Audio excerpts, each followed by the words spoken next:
Extracellular vesicles are increasingly being used as a diagnostic biomarker and potential therapeutic tool in many fields.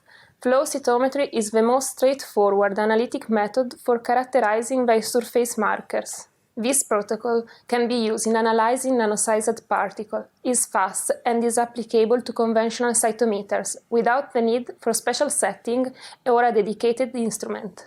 Although this protocol is used to characterize extracellular vesicles from cell-conditioned medium, it can be expanded toward the characterization of blood-derived AVs to replace invasive tissue biopsies in patients.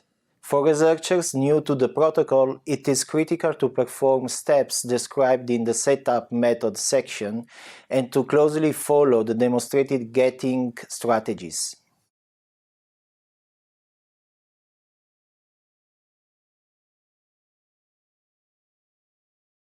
Begin by coating 55 cm squared Petri dishes with 0.02% porcine skin gelatin in PBS.